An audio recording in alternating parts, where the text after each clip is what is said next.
So of course, I'm just going to give a second for all that to happen, but we certainly are really excited for you to join us for this conversation today. But again, we're just going to give a moment for everybody to have an opportunity to join on. As they are, as you see on your screen, we've got a wonderful panel here today to discuss a number of issues around LGBTQ issues and what next month means, but what more broadly the conversation means for our nation, where we're at as a state, as a country, what we can do as individuals, what we're doing as part of groups. There's a lot of opportunities out there for everyone to engage, take action, and to be a part of everything that's happening now in this very important time. So with that, again, I will say thank you to everybody for joining us today. Hopefully that is enough time for Rick and the TV 34 crew to have us up. So Rick, thank you so much for helping us with the broadcast.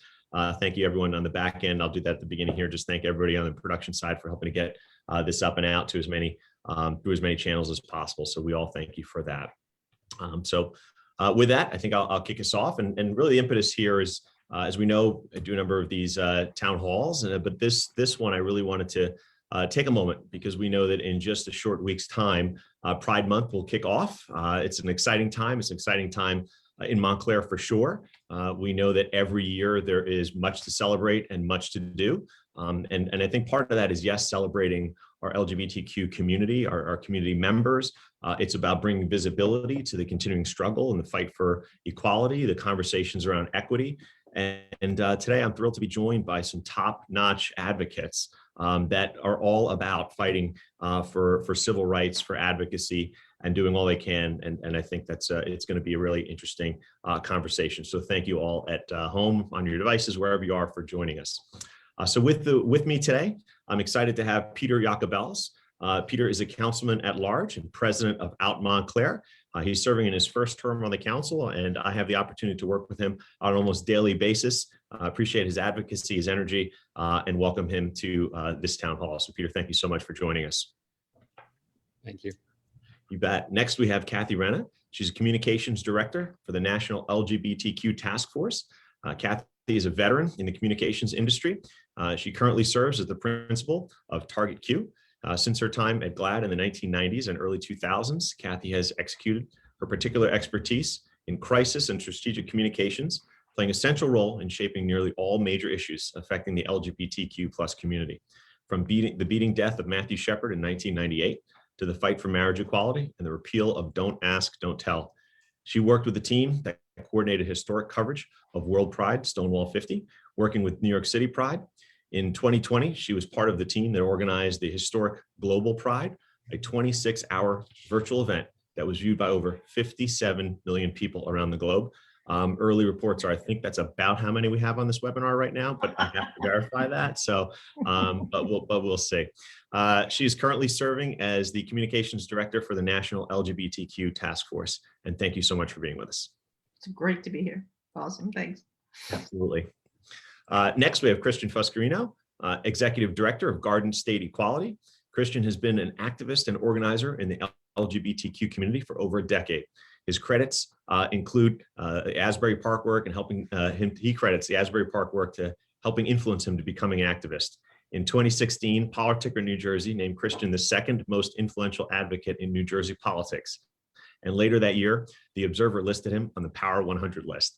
And I have to say, I know we're all watching those lists. I do get the updates all the time, so quite an honor, so well-deserved there. At Glesson, Christian worked with high school gay straight alliances, GSAs, for several years. In 2007, Christian joined the Pride Connection Center of New Jersey as a program developer, serving gay inner city youth. That same year, he won a Student Emmy Award from the National Academy of Television Arts and Sciences for his End the Silence public service announcement.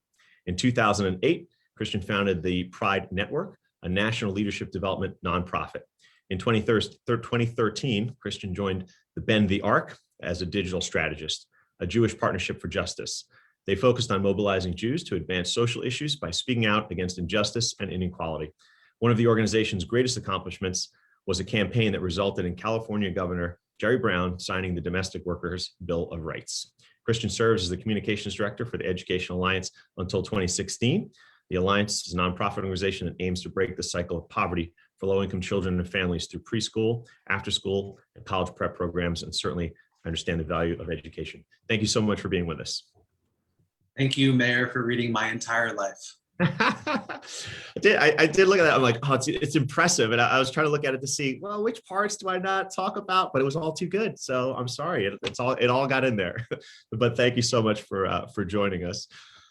Next, Celeste Fiore. Celeste is the founder of Trans Affirming Alliance. Celeste holds a number of appointed positions that allow them to advocate for LGBTQ rights on county and statewide scales. To name a few, they serve as trustee of the NJSBA. They are the immediate past chair of the LGBT rights section of the New Jersey State Bar Association, a member of the section's legislative committee, the Essex Vicinage Advisory Committee on Diversity, Inclusion, and Community Engagement, and the New Jersey Supreme Court Advisory Committee on Public Access to Court Records. Celeste also regularly presents on and writes about LGBTQ issues. They have written for numerous publications, including the American Bar Association Solo and Small Firms publication, and most recently, New Jersey Psychology's special section on transgender issues. Their presentation credits include cultural competency trainings at a wide variety of companies and panels at the NJSBA's mid-year meeting and the National LGBT Bar Association Lavender Law Conference, among many other engagements. Celeste was named the New Jersey Super Lawyers Rising Star in 2017, 18, 2019, and 2020. And I have to say, when I was looking at all that, I'm like, oh, it's like every year you're rising. So it's a good thing there. It was recognized as one of LGBT Bar Association's best LGBT lawyers under 40. Congratulations on all of that. And thank you for joining us. Thank you. And I realize that I am on way too many committees that have very, very long names. We have to do something about this branding. I'm going to talk to you, Cathy. There you go, right? Certainly helps with introductions. Shorten these things up a little, right? Okay, perfect. Danielle Earle. Danielle is an educator, writer, producer, and director. She also serves as an advisory board member of Out Montclair. Danielle has won several awards for her work in film, including being nominated for Best Director for the LGBT feature film Lover's Game at the Monroe International Film Festival, and Best Writing at the Monroe International Film Festival, and won Best Actress for Crawford M. Collins at the Mount Vernon Film Festival. And thank you so much for joining us as well. Thank you so much. Appreciate it. Thanks. Thanks. So I think to all of you who listened to the introductions there, you see what a great group we have, a diverse set of experiences, and of course, work on so many issues in so many ways. So I wanted to get right into it. And Peter, if you don't mind, I think I'll start with you. First, thank you for the work you're doing in Montclair. You know, as a partner there, I know how important the work is at a local level and what an impact it can make. But in addition to your duties as counselor at large, as we've noted here, you're the president of Out Montclair, and you helped start the organization. So can you start us off, maybe and our listeners, by telling a little bit more about what Out Montclair's mission is and what you hope to accomplish through the work? Yeah, thank you, Mayor, and thanks for putting this together and bringing all of us together. I'm excited to be joined by a couple of Out Montclair's board members, as mentioned in their bios, on the call tonight as well. Look, I think, for me, and many of you can relate to this, growing up, I first discovered community in nightlife, bars and nightclubs in the city, and anywhere I saw the pride flag was a place that I felt welcome after a youth or growing up experience of being beaten and having my property vandalized and bullied, and going through experiences with conversion therapy and being discharged from the Air Force under Don't Ask, Don't Tell. So for me, in launching Out Montclair, I was really hoping to create a safe space for the community in Montclair, for the broader LGBTQ community, and then in particular for youth and for seniors. So we're really excited to be rolling out at a significant calendar of events. We have 11 events announced already, 2 more to come just in the month of June alone for Pride Month, all on our website at outmontclair.org with focus across the board. What I love about what I'm seeing so far too is just an incredible outpouring from our business community, from our arts and culture community. Everybody wants to help in some way. And so we are just swimming in a sea of opportunity here. And so I think there's a lot of really exciting things to come. The thing I'm most excited about, what I think we're going to be able to make happen, Mayor, is I have a Pride Festival here in Montclair in June of 2022. And I think that will be a really marquee moment for the town and for the community at large. So I'm just excited overall. So thanks for having me. No, absolutely. And I know we've had some discussions about that. That would be wonderful.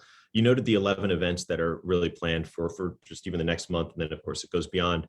And you noted people's desire to help, right? And to be partners in the work. To those who are asking, or maybe through the events that you're noting, what is it that you would say people can do to help, to be part of the conversation, to be part of the work? What would some opportunities be? Yeah, so go to our website, first and foremost, outmontclair.org. We have a volunteer page on the site. We've got a couple key opportunities listed there where we're looking for support. So you can shoot an email to our volunteer coordinator who can plug you into either one of those roles or into a volunteer role at one of our many events that are coming up. We are looking for people with educator expertise and just people that, parents will feel comfortable having their teenagers, stay with while they're at an event kind of a thing. People with logistics, fundraising, event management experience. And we already have great talent in terms of Cathy, Renna, who's on the call tonight, in terms of communication, outreach. And we're, of course, always looking for contributions to help fund the programming that we're doing, particularly the gatherings and the trips and all the stuff we have planned for Out Montclair teens and for Out Montclair seniors, which will launch later this year. And then of course, for, as I mentioned, the Pride Festival, it will be a big thing that we need to do a whole lot of fundraising for, because we know how expensive things like stages are. I'll add to that. You and I both know, yeah, from the security around things, to staging, to all the things that you just don't think of goes into or maybe you do think of that goes into an event. It's very costly. So thank you for working on that, and thank you for sharing a little of that for those who are listening here and wondering. So from a relatively new organization, a newer organization like Out Montclair, to one that has been doing great work for some time. Christian, I might go to you next. Garden State Equality is known for leading the way in New Jersey on LGBTQ rights. What are the biggest challenges facing LGBTQ residents in New Jersey that Garden State Equality would like to see addressed from a legislative perspective?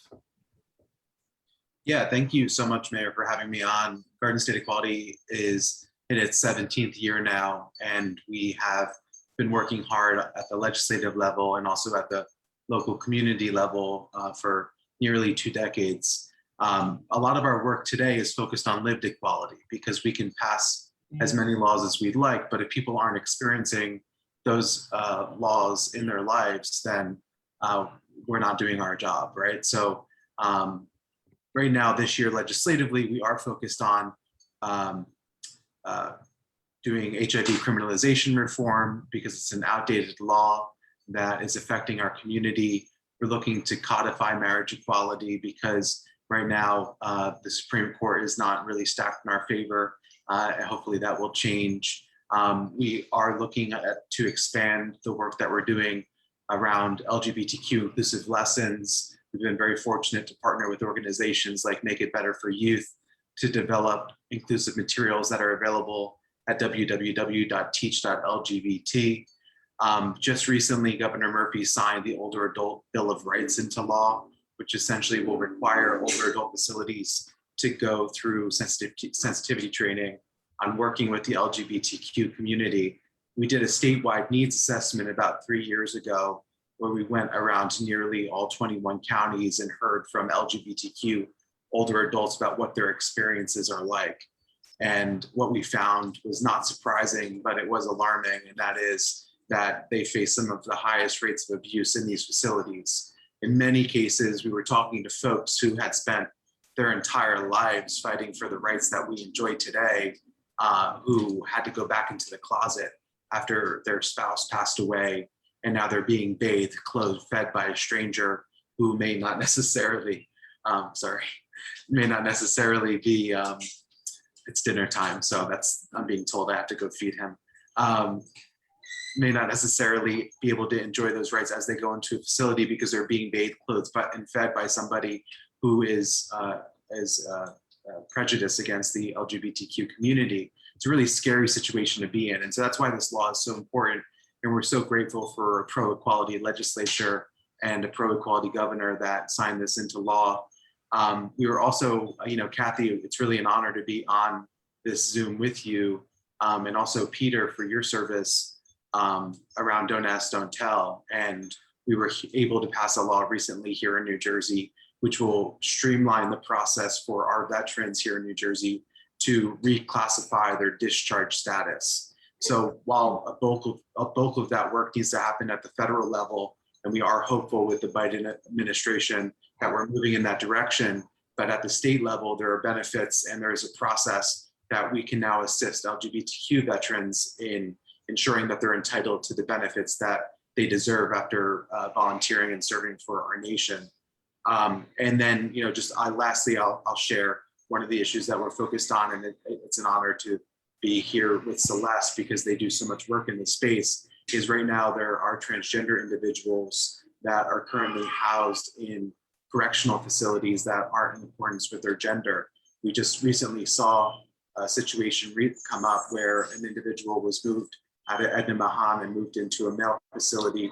And luckily the state was able to take action and move that individual to a female facility in another state. But at the county level, Garden State Equality is aware of individuals that are improperly housed. And so it's really on the Department of Corrections to do the right thing, follow the law against discrimination, and ensure that individuals are housed in accordance with their gender. So that's just a wide variety of legislative and policy items that Garden State Equality is working on.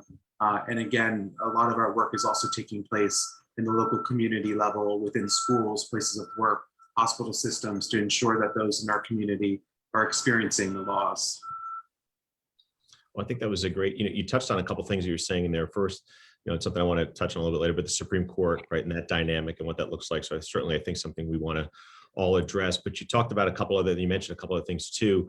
Have you seen already, and I know it hasn't been that long, but have you seen the national political climate change at all from a Donald Trump to a Joe Biden? Has it been enough time for you to see a difference in terms of LGBTQ rights and the support that's there? The difference is as intense as that sunlight that was beaming into my eyes, and now as night comes and darkness comes across.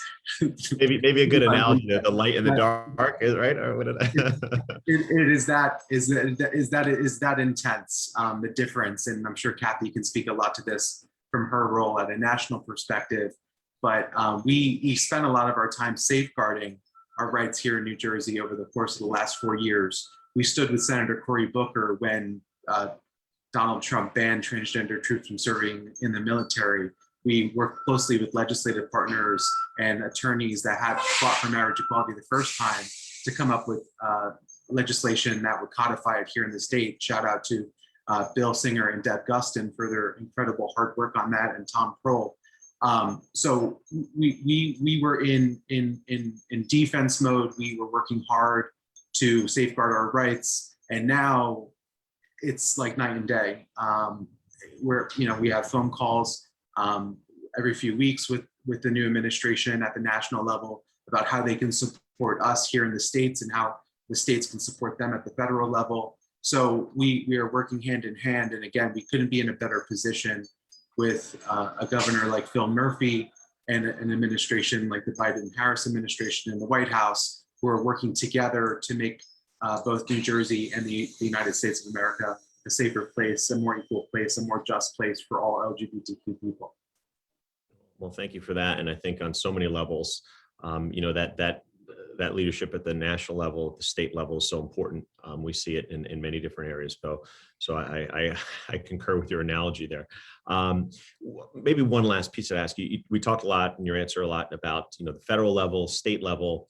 What about local governments? Is there anything that local governments can do better in support of our LGBTQ youth, or other areas where local government can really engage in a way that can help move the needle, make a difference?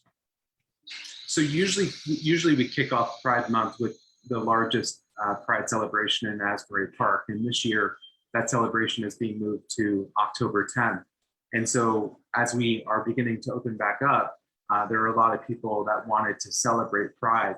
And so what we've seen is nearly 50 individual events throughout the state in local communities pop up. Pride in small cities in South Jersey, the good work that Peter is doing here in out Montclair, of course, Maplewood, South Orange, with nearly half of all of those events taking place here in Essex County. But again, it goes back to Garden State Equality and statewide groups can pass all these laws. We can, work on policy, but the real work as we move forward is going to happen at the local level. When LGBTQ youths represent some of the highest rates of bullying, when they represent 40% of the entire youth homeless population, when they are being kicked out of their homes in the middle of a pandemic, because all of a sudden they're spending more time with their parents who are not supportive and loving of who they are. These local events are more important than ever because, as we heard from the Trevor Project, just one supportive adult can save a young LGBTQ person's life. And so again, we can be in Trenton every single day of the week, but we won't have that impact that a local organization or a local pride celebration will have on that young person. And so I know for certain, there are going to be young people who would not normally have had the opportunity to travel to Asbury Park for that pride event that will be walking down their local street in their nearby neighborhood and see an entire community that supports them, that loves them, that stands with them. And so this is really going to be a magical year. It also happens to be like the month that most of our restrictions are gone. So everyone is going to be coming out this year for Pride. And it's going to be a beautiful thing to see. And it's really an honor to be in a state where so many people are stepping up in the local community and answering the call. Well, thank you. And I know that in one of the questions asked the councilman, I know that they're already saying, hey, we got to coordinate the Pride Parade or any activities around others. We'll shout out, we got to make sure to coordinate that with Asbury Park's parade as well, because having an opportunity to go down there for a number of years, we got to make sure there's no conflict there as well. So I'll put that on the radar and put the plug in, put my finger on the scale there if we can. So oh gosh, just the list of things we had to avoid to find a date that worked. Sure. Yeah, sure. But we're good. All right. I believe it. Well, maybe Cathy, I'd go to you next in that, as Christian's talking about all the laws in the world, all the different pieces are important, but it's really how that is implemented, how people experience those laws, what things are like in someone's individual life that matter. And as part of that, communications is crucial in moving the ball forward on civil rights of all varieties. And I think we would all note that as a nation, we've certainly made a lot of progress of late, but we know there's just a lot more work to be done. There's always a threat of moving backwards. I think you look around right now at what's happening in many states in a lot of different ways, we see backwards shifting as well. So as a communicator, but as a communicator and an activist, how should we be framing the fight for civil rights around LGBTQ issues and protections, at this time? Well, I mean, I totally agree with what Christian is saying. You can have all the good laws in the world, but if folks don't have a lived experience of being treated with equity or equality and live in lives free of discrimination, then we have a lot more work to do. At the national level, we're working to try and pass the Equality Act, which would provide protections in employment, public accommodations, and other areas. And the interesting paradox here is that a lot of people in this country think we already have these rights because we've made so much progress in terms of visibility and in other ways. Everyone knows individuals who are LGBTQ, or most do. But the fact is we do not have those protections at the federal level. And we live in a state where we have protections, but I could get in the car with my wife and drive, 4 hours, 5 hours and be somewhere where we don't have protections in the workplace. The metaphor that we use all the time, or the example, is that you can, in many states, more than half the states in this country, you can get married on Saturday, post pictures on Facebook on Sunday, and then get fired on Monday, legally. And so there's a lot of work to do at the national level. And as Christian said, thank goodness we're now dealing with a completely different attitude in the White House. I mean, we couldn't imagine one more different, not just in terms of having a place at the table, but really being part of the conversation at every level. And I think the interesting thing here is, this is not just about LGBTQ specific issues and rights. We're, the National LGBTQ Task Force in particular, and lots of other organizations, we look at this through the lens of democracy. So we're not just looking at the Equality Act. We're also looking at voter suppression. We're also looking at racial equity. We're looking at reproductive rights. Those are all incredibly important to our extremely diverse LGBTQ community. And so we have a lot of work to do, because as you said, there's a lot of backlash. You know, with success comes backlash all the time. But what we experienced in the last 4 years is unlike anything I think any of us have experienced in our lives, and it's been really challenging. So we're coming back from that, but we're also dealing with a tremendous amount of exposed racism and homophobia and sexism, and the kind of prejudice that a lot of us thought we were moving past, and yet we're seeing it manifest. We're seeing it manifest all the time. I think the place where we're seeing it most, and of course the anti-LGBTQ forces that are out there are constantly looking for a new scapegoat. You know, we have marriage equality. We got the repeal of Don't Ask, Don't Tell.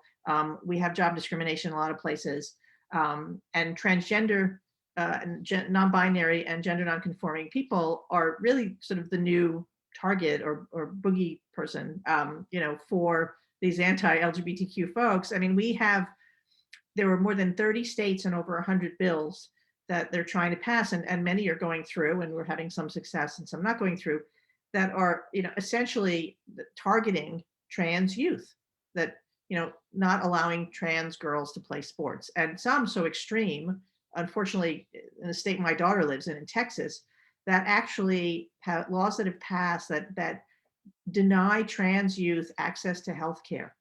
And if their parents support them in getting that health care and assistance in transitioning socially, and then transitioning otherwise if they want to as they get older, they can actually have their children taken away. It's extraordinary to me. The silver lining, though, is that what we're seeing a community rise up.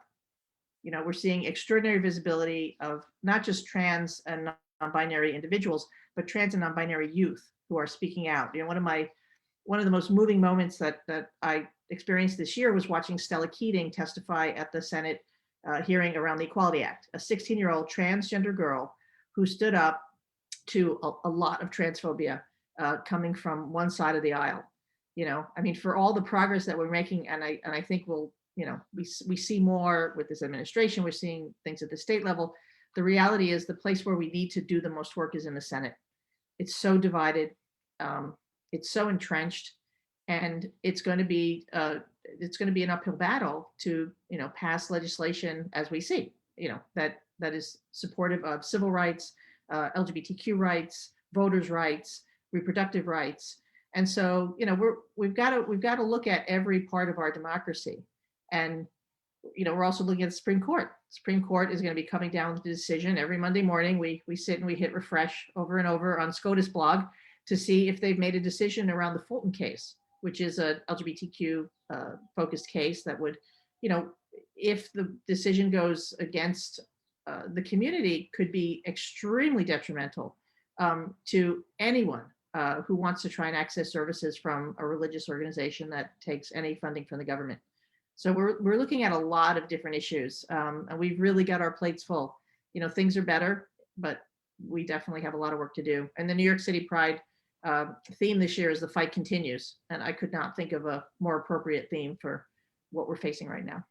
Yeah, Cathy and Mayor, if I could just jump in for 1 second, because I think, Cathy, you and I, and I'm sure others remember in 2004 when a certain political party decided to make marriage equality and constitutional bans against marriage equality or same-sex marriage the cry-on call, right? The rallying cry for the religious right and for those voters to come out.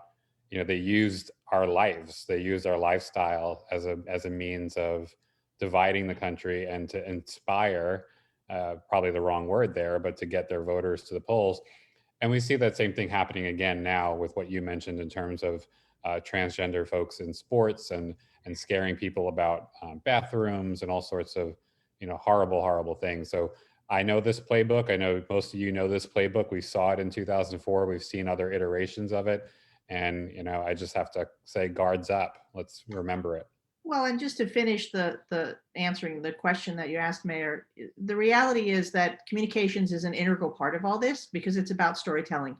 Because once people get to know us as individuals and as a community, we become less abstract. So the idea of these trans kids that are coming out and their families that are coming out that are supportive is something that's super, super powerful and, is going to make a difference in the long run. In the short term, we've got some really tough fights on our hands, but in New Jersey, for example, Rebecca Brucehoff is a teen who lives in South Jersey, an out trans girl. I think the first time I met her, she was 11 and she was speaking at a rally when they appointed Betsy DeVos to the head of the Department of Education, and she started, overturning all of the incredible protections the Obama administration had put in place.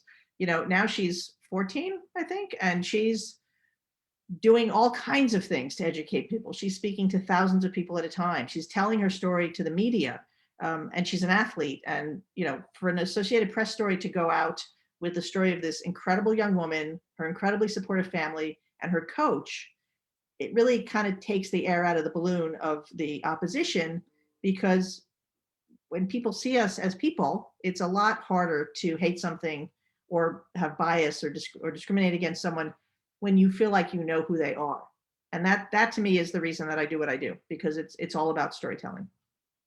Well, I'm glad you brought that up. I think that is so important, and we know, personalizing things is such a big piece of humanity, right? And what we hopefully people react to. But I think what you noted and what my council colleague noted is kind of the two pieces of that, right? It's making sure people understand individual stories, but also seeing that this is, and I loved how you said it as well, Cathy, in terms of this is a broader effort, right? When we're talking about the rolling back of voting rights, when we talk about the rolling back of LGBTQ rights, when we talk about the rolling back, we've seen the shift in a positive way at the federal level, but now an even greater pushback in many states, and that's where the fight is now. So how do you see national conversation? A lot going on. What can we do as a very progressive state with progressive leadership at all levels? What can we do to help in other states where we see the challenges, when we know how difficult it is to pass legislation through at the national level with the Senate? What is the path to pushing back, at least in the short to medium term, from some of the terrible legislation that we're seeing in all of the circles that you were describing in some of the states that we see here in the U.S.? And I'm sure Christian can speak to this as well, because the state organizations work together. I mean, there's a equality federation of all of the state level groups, and they support each other, and they can share information and lessons learned and resources. And the National LGBTQ Task Force does the same thing. We're working with about 10 target states around the country who need support in elevating voices of people of faith, of trans people, non-binary folk, people of color, the more marginalized parts of our community, and the parts of our community that people don't know as well. And so, doing the work that we can to help them, both in terms of, you want support when you're lobbying, we do, lobbying, we do phone banking, we do all that kind of stuff. We also work with folks directly in terms of giving them the opportunity to tell their stories, whether it's op-eds, media interviews. And we also work in coalition with our colleague organizations. The LGBT community is, I always say, like a microcosm of the larger culture. We're incredibly diverse. What all these folks on this call together are joined by, as you can see, if you look at the webinars, has nothing to do with our age or our race or our ethnicity or economic status. So it does kind of make us a microcosm of the whole culture. So it's important that we show that to people. And that is, I wouldn't say relatively new, but it wasn't happening for a long time. I mean, I worked at GLAAD, and the torch to carry at GLAAD as a media advocacy organization was not just fairness and accuracy in portraying us, it was diversity. And it was showing the diversity of our community. And everything that we can do to support the states that are fighting this, we'll work with and help. And for a lot of folks, that is simply having the support to be able to publicly tell their story and often deal with, unfortunately, the response and consequences of that. The Brucehoffs can tell you stories of trolls and haters and hate mail, but they continue to do the work because they really care and they know they're making a difference in the lives of other people. Absolutely. Well, Celeste, this seems like a place to bring you in. Obviously, everyone heard in your bio the great work that you do in terms of the legal space. So I'd like to get your take. We're obviously talking a lot here about the impact of legislative actions. We've alluded to the courts, right, and certainly the Supreme Court. We know what that looks like now in terms of its makeup, and the Supreme Court makeup now in the context of a lot of the, whether it be the anti-trans bills or some other things that we're seeing in so many states, that obviously changed the dynamic. So as an attorney and advocate, what direction do you think we're headed? And how would you assess, particularly the Supreme Court as constituted now, which previously I guess we could argue is a little bit of a backstop. How does that all fit together in where you think we're going and the work ahead? Thanks, Mayor, for having me, and also Councilperson Yacobellis. It's funny when you're the lawyer on the panel, everybody asks you to pontificate about what's going on at the Supreme Court level. And you're not there only are a lot. You're the rising lawyer. Remember, every year rising. I just keep rising and rising. It rises. I've now aged out. I'm sorry, Mayor, but I've now aged out. I cannot rise anymore. Now I just have to be super. So that's apparently the categories that we use in law: rising and super. And we deal in words for a living. I don't know what to tell you. Celeste has risen. Thank you, Christian. So the Supreme Court is always very interesting because we always look to it, especially in New Jersey, and we say, okay, well, what's going to go on here? And we don't necessarily focus on all of the amazing protections that New Jersey has. So if you're following this most recent court, the Bostock opinion that came out, that was written by Justice Gorsuch, who is not known to be an LGBTQ ally. He's not known for pushing the envelope on social issues, but he took a textualist approach, which at this point, all the non-lawyers should close their eyes, lean back, because I'm going to bore you to death.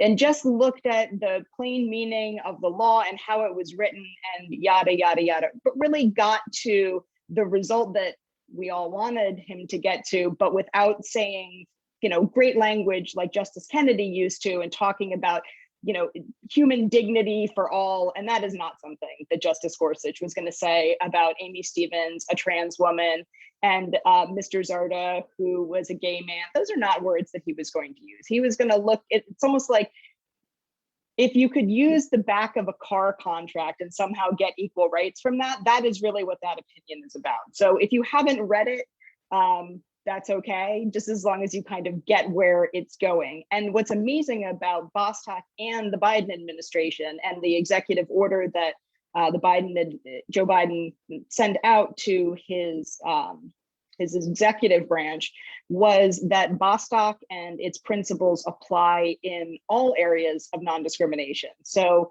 sexual orientation and gender identity are covered under the Fair Housing Act. They're covered in DOJ regulations. They are covered in other civil rights protections. And so now we have the federal enforcement agencies who have been told by their boss, hey, you get to enforce complaints that are being made by LGBTQ people and that implicate federal law. So I think it's like 25% of all employers receive some form of federal funding. So it can have really broad implications. If you're at an employer and you're looking around and you think to yourself, wow, are all of the LGBT people getting the really crappy shifts, or are we not being hired, or are we being fired? Or our workforce used to be a lot more diverse, and now it's really monochrome. Those are things that you can bring to the attention of the federal government under this administration and let them use their enforcement powers to do an investigation. The EEOC, EEOC, it's too late, I don't remember what that acronym stands for, is just chomping at the bit to be able to do their jobs. And I think that is really exciting from a lawyer perspective, but also somebody who gets really, really tired of feeling like you're fighting the battle by yourself, and to know that you have the backing of the federal government makes me feel like a full citizen, and I haven't in 4 years. Just on a personal level, I felt like I was fighting for my humanity every day. And that's really unfortunate because I am an incredibly privileged human being. I am a white lawyer who can call up folks at the ACLU if I get pulled over and I don't like the traffic stop. I mean, I'm not trying to toot my own horn, but I am incredibly lucky. And so for those people that are not as privileged as I am, and I'm speaking particularly about Black trans women, they are dying at plague levels, worse than just COVID. The average age of a Black trans woman in the United States is 36. And I think it was just recently lowered. That is absurd. We are in a first world country and one segment of our population is dying before they reach the age of 40. And that's violence. That's not dying because they have, you know, a disease that's not being treated. It's at the hands of other people who are lashing out in violence and murdering a segment of, we're losing a generation. We're losing a generation of people that could pass on their experience. And these are the same people that were leaders at Stonewall. Marsha P. Johnson was out there throwing rocks, and she was protesting police injustice and standing up for all of us on this call. And you know, her death still remains a mystery. You know, I think there's a Netflix feature on it, but even one of our most well-known Black trans women still has this aura of what exactly happened to her. And I think that making sure, to Cathy's point, making sure that everybody's stories are being told is really important. And so for me, the death of Ashley Moore in Newark during the pandemic was something that really struck me because she was a Black transgender woman whose body was found, and the community was never notified. Nobody reached out to the community to say, hey, do you know this person? Can we, you know, really do an investigation? And that was in my own backyard. And, you know, we're here in Essex County and we tout the fact that we're progressive, but yet this happens right here. And the community mobilized. And the Newark Police Department responded. There was a town hall meeting. They listened to concerns. They've hired a new LGBTQ liaison for the Newark Police Department, who is a member of the community.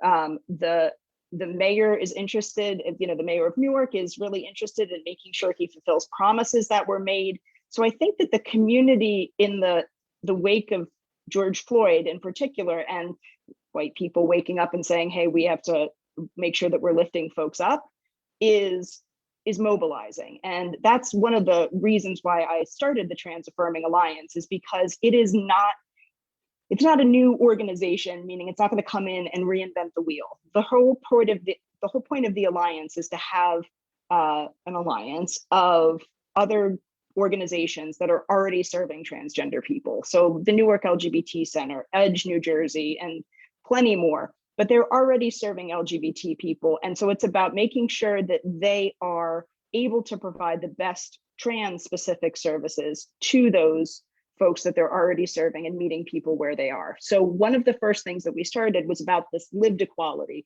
and it's being able to utilize the court process to change your name on your identity documents. For anybody who's ever been, I don't know, had to purchase things, drive, get on a plane, you need to have an identity document that reflects who you are. And the New Jersey court system has done a great job in the last 3 or 4 years of looking at whether or not all people are having the same access to justice and equity when encountering the courts. And so they've lessened a lot of the requirements that folks have to go through in order to change their name, because those requirements were put there by court rule. So that was the only place that they could be changed. They couldn't be changed through legislation or any other means. And so for example, the publication requirement is no longer a thing. When I tell people that in order to change your name, you used to have to publish it, that your name changed twice in a newspaper, they were like, what the heck is a newspaper? Like the printed thing, like really? And yeah, you did, but not any longer. And so that's one less cost and one less hurdle that trans people have to go through in order to change their names. And so what we've done is partnered with Seton Hall Law School, and we have volunteer law students who give up their, half an hour of their time. We've helped already 25 plus trans people who were just seeking assistance on how to go through the name change process. And so we have a law student who's equipped to help walk them through it. And there's a lawyer who's sitting there who can answer any questions. And just to let people know what the process should look like. And if anything deviates from it, then they should come back because maybe something's not happening in the way that it should. But I know that it's changing those law students' lives because they're first-year law students. They don't get to do a lot of real interaction with people, but this is the kind of volunteering on the grassroots level that you can actually feel like you're helping somebody to move forward with your life, with their lives, while you gain just a valuable skill of being a person first and then being a lawyer and then trying to combine the two, which is, if you've encountered a lot of lawyers, sometimes that's hard for us. Well, thank you for sharing that, because I know that while, for not attorneys out there like myself, you tend to think of the courts, and the Supreme Court is one that always pops into mind.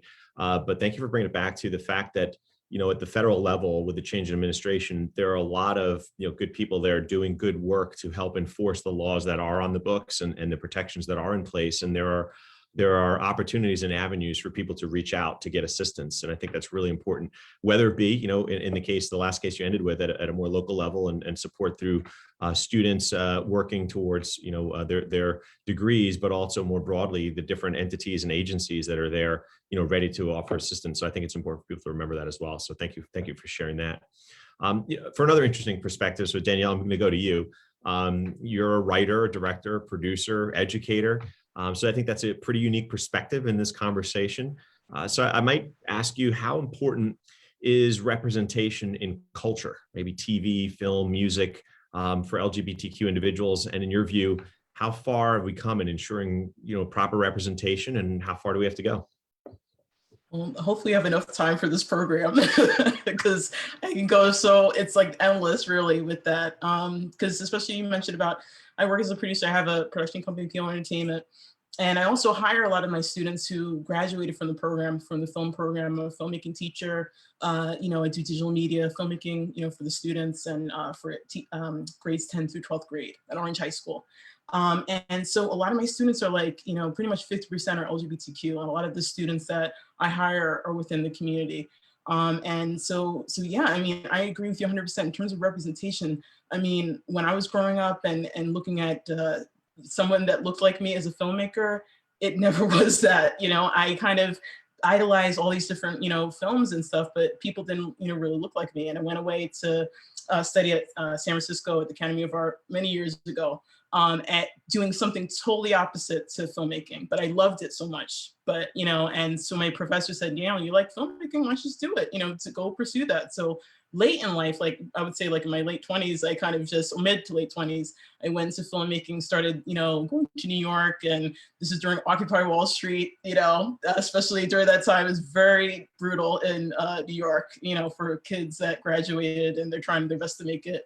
But yeah, I guess the people that I looked up to was, Shonda Rhimes, but later in life was Lena Waithe, and all these different awesome, writers and producers that, even with Lena, that's pretty much was the first person that I could see that I can kind of identify or idolize, look up to.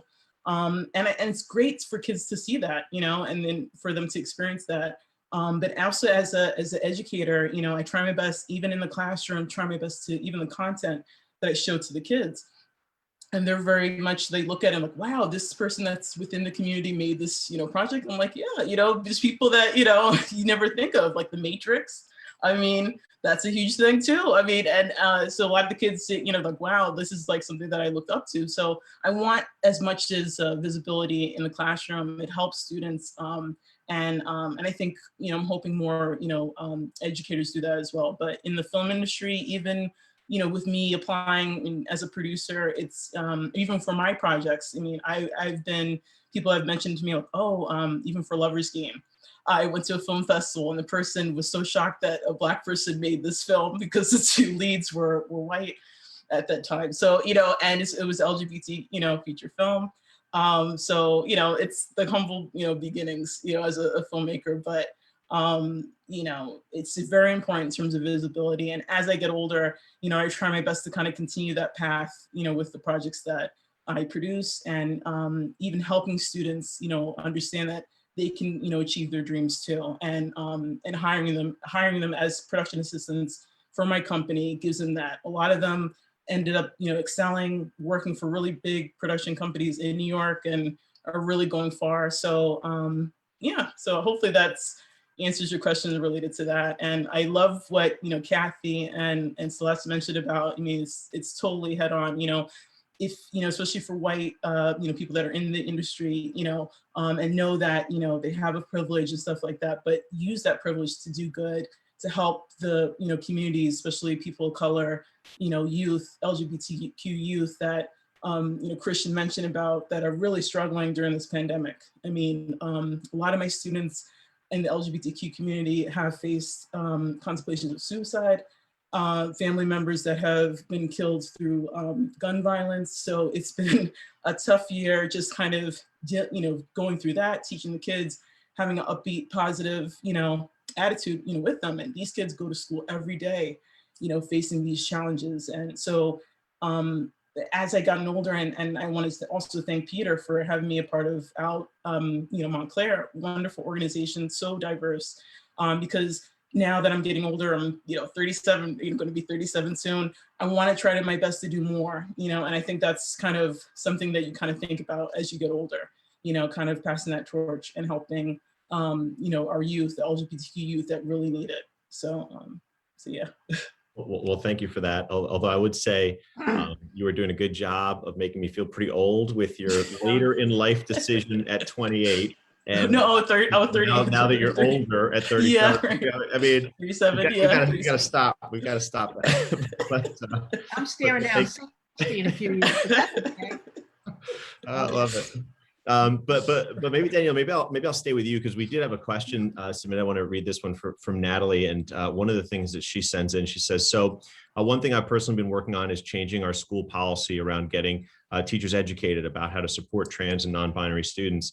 The language currently in the policy is the school should provide teachers education around trans students, which means that they may provide education to teachers, but they don't have to. Is there any movement to strengthen the current language of New Jersey transgender guidance? And how do we ensure the guidance is being followed? And so maybe I'll go to you to start it off, because you noted how important it is to be having these conversations. I certainly know at the state level, there's some changes in school at the school board level in terms of making sure that there are conversations and teaching around LGBTQ issues. That was a push and a successful one. But maybe you'd like to speak to that a little bit and maybe help answer her question. Oh, that's such a great question. And thank you for having me a part of this program, because it's been a challenge this year with, a lot of teachers that are like a little bit uncomfortable with teaching it. I'm totally not, I've been doing it since I started working at Orange High School. So, but yeah, it's, I think as educators, maybe it's like they're kind of feeling a little bit of tension because of, also parents and, dealing with that element. But at our school, we've been definitely, trying to push that in terms of the curriculum. And also with, Black History Month, I just want to thank Christian for being a part of that too, that LGBT Black History doc series that he was so, just welcoming and just so supportive with that. And so I presented that actually to my school, and there were some teachers that were like a little bit hesitant, about it. But I just think it's important. The kids want that type of content, I think, in the classroom. They're just, and we have to be the leaders and the educators to kind of open the door, and welcome that, because I know there are a lot of the, young kids that, they face a lot of, in terms of bullying and just, hesitant about talking about that, but if you're more open and just welcoming towards it, then they feel safe. You always have to provide that safe space for them. But I do agree. I think like, in terms of other, schools, I know, there's other people, especially I'm a part of Essex County Education Association, LGBT community also. And, that's what they're kind of really pushing towards other schools in Essex County to, really push that curriculum, this year. But it's been kind of like baby steps with a lot of the teachers and administration. But, even this upcoming year, I'm trying to update my curriculum and have it kind of all year round, like the first day of school, talking about pronouns, and even telling them about my pronouns, what's your pronouns, so that way, because they all have to know this when they go into the workforce. They're going to be going in terms of being hired from a trans person, and they have to understand how to communicate, with that person. And yeah, like, so, I agree 100%, trans community has to be implemented also into that, and we have to kind of, keep it unified, in that respect. So yeah, so hopefully it's that. Okay. No, I think you did. I think it ties us to, those, we're all been talking about what some other states look like and some of the things that are happening, some of the backlash, but important to remember here in New Jersey, right? This was a pretty recent argument at the state board level to get this as part of the curriculum, successfully. There was some pushback at that level. So thankfully we're able to see that. And then there's the implementation piece that then has to happen and what that looks like in each of the schools and every classroom. We've seen that with the Amistad work before. You get it in place. It doesn't mean it just happens, right? There's that lived experience everyone's been talking about. You got to make it happen so that's someone's lived experience. Is certainly something there. I see another question, and Councilman Yacobellis, I know that we'll both get some heat if we don't get to this question. So I want to definitely put on our question from Councilman Bob Russo, who's listening in and wanted to ask, what can our students at Montclair State University do to help participate in all of your efforts and events? And he asked for any guidance on that. Celeste, I know you talked a little bit about how you've seen students involved on the legal side, but maybe to anybody, if they've got any ideas or specifically how students at Montclair State could be involved. So Cathy? So I had an extraordinary experience. In fact, I've still got the poster up on my wall. I worked at MSU with the Considering Matthew Shepard performances that happened a couple of years ago. And it was an incredible experience. They did 3 performances over the course of the weekend. They sold out the entire theater. And there were about 125 students on that stage singing. And obviously, by the end of the weekend, probably a few thousand people had seen the program. And it's an incredibly moving program. It's about Matthew Shepard, who was killed in a hate crime in 1998, but it's about a lot more than that. It was about having a conversation around prejudice. And at the time, with the administration that was in office, it was very, very powerful. And I saw incredible involvement by those students and Dr. Buchanan, who's the choral director. And I just think there's so much opportunity, Peter, to bring young people into the fold for out Montclair, but also for all the work that we're doing. I mean, Christian can attest to this, I'm sure, as well. There's a generation of young queer people coming up that, they've grown up with a lot more visibility in their lives, hopefully more accepting families, but at the very least, they know they're not alone. For those of us who grew up in a different time and era, I mean, I was very lucky. I have an extremely accepting family, but others don't. I mean, Peter has told his story, and I've heard countless stories of folks who've had to deal with family rejection and all kinds of horrible situations, bullying. Your first bully should not be your parents, right? And that's, unfortunately, it still happens, but it's less common. And these young people that are coming up are just so much more self-assured. They are less wanting to, be so identity based in terms of the way they live their lives and their own lived experiences, as we keep saying. I mean, there's a lot more fluidity in the way they talk and identify, and they've let go of so much of the baggage that prior generations have had. So, I mean, I think colleges, high schools, and frankly, elementary schools, kids are coming out at, 10 and 11. Trans kids are coming out even younger, identifying as trans and non-binary. And there's just so much opportunity there. And it actually, at the end of the day, even more than that, it gives me hope. It gives me a lot of hope that we're going to get to a better place, even with the opposition that we're facing. Well, thank you for that. And I like the very positive, position and thought there. And that we know there's some challenging times. It's easy sometimes to be a little pessimistic on things, but I think it's important to look at it in that perspective. Well, look, I'm mindful we're coming up on the hour here and, nearing the end of our conversation, but I wanted to maybe in rapid order, maybe go around and hear from each of you, as we enter into next month. What are you most excited about? What is it you're looking forward to the most, or something you find unique you want to share? Whatever that may be, I'll just quickly go around and we'll close it out there, and hopefully some additional upbeat positive pieces. So maybe I'll just start again. Councilman Yacobellis, go to you. Sure. Well, thanks again, Mayor, for pulling this together, and for all of you for being here. This is awesome. I think what I am most excited about, as a gay person, as a member of this community, I know many of you can relate to feeling isolated so much in our lives. And I couldn't think of anything more exacerbating on that than what we've been through in terms of the pandemic. So I'm really, really, really looking forward to being on the other end of the pandemic, nice weather, being out, being able to engage and interact with people.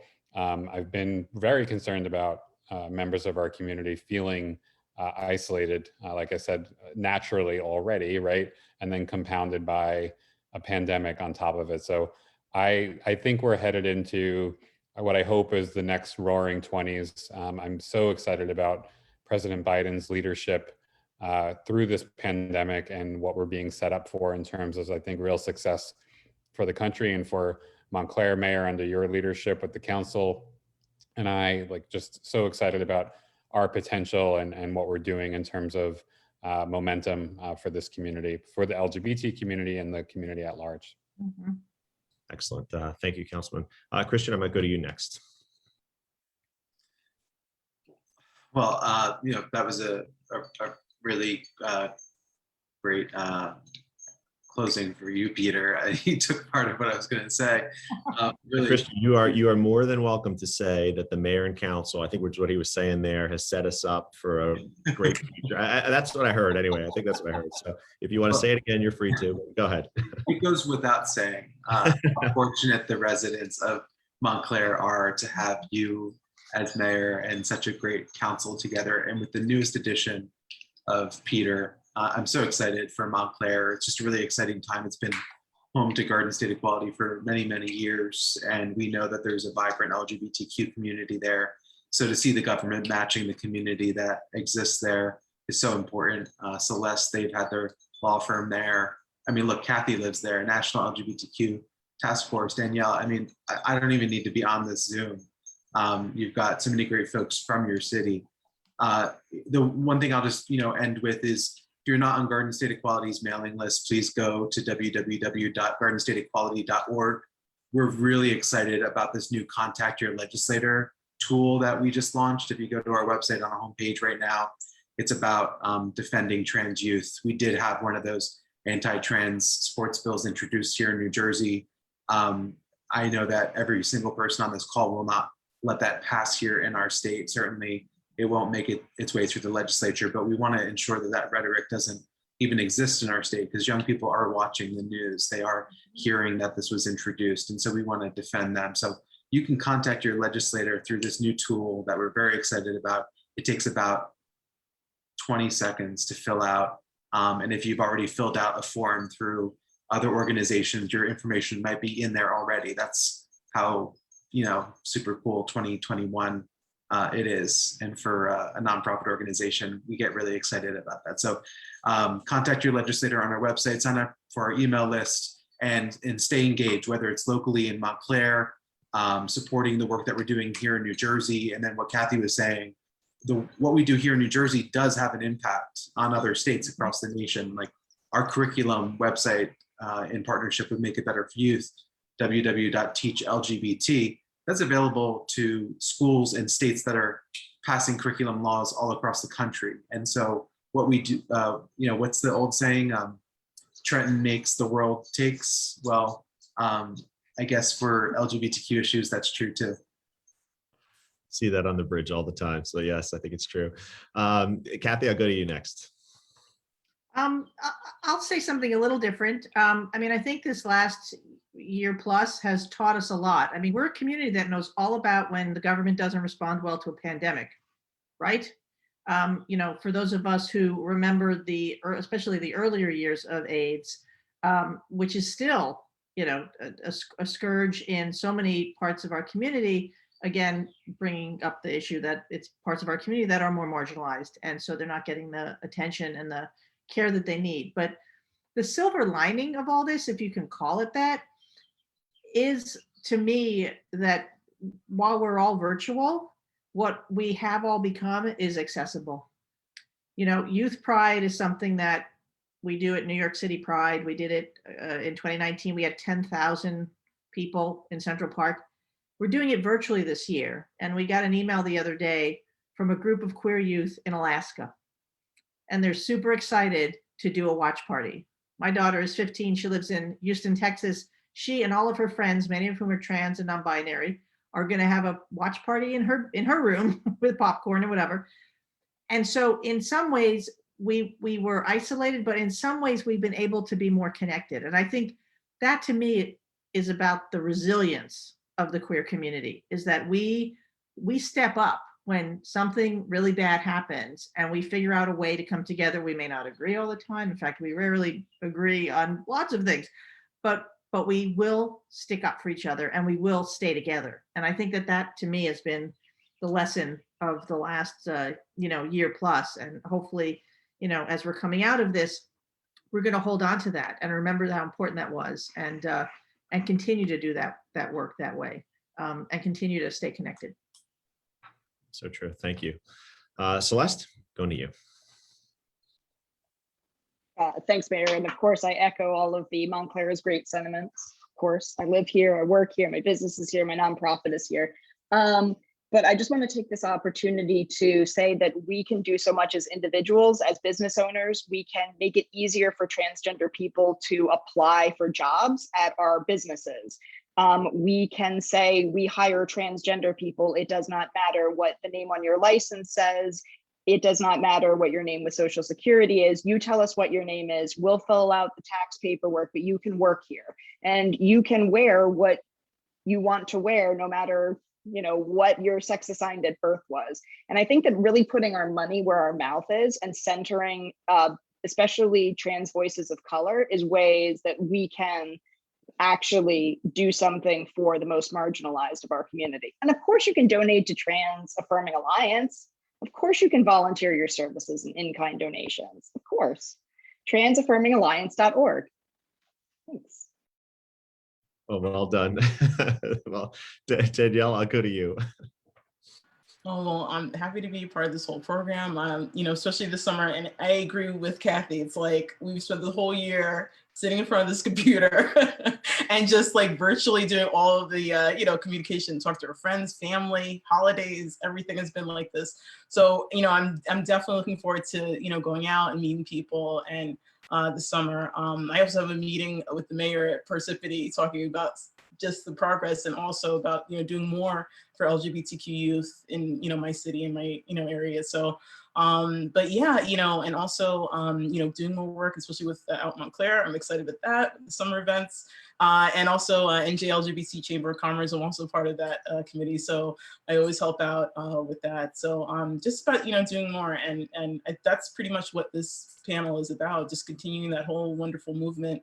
And just getting more people, involved, and especially, what Celeste had mentioned about, hiring trans, people, and especially the first person that gave me the opportunity as a filmmaker was trans, and for LGBT Love Stories, flew me out to LA. It was the producer director of that segment for the L segment, LGBT Love Stories. So yeah, I mean, all the people that I've worked with, it's all relative, and we all have to help our community, everybody, including the T. So yeah. Great. Well, thank you for that. And I see a comment here that I think sums us up closing out, and it's from Jason. He just says, thanking everybody for such a kick butt panel and an awesome discussion. So pumped for the future of civil rights in this great town. So I think that really captures it all, and it really captures what each and every one of you do and are doing in terms of advocating and moving the needle and engaging in so many ways. So I want to thank every one of my panelists here. I really enjoyed the conversation. I'm sure everybody listening did as well. A big thank you for everyone who tuned in, and a thank you to everyone for now going out and trying to do something as well. So thank you very much, everybody. Thank you to all my panelists, and I'll see you on the next Zoom, I'm sure, right? All right, bye-bye, everybody. Thank you. Bye, guys. Thanks, everybody. Bye, y'all. Bye-bye. Thanks, everybody.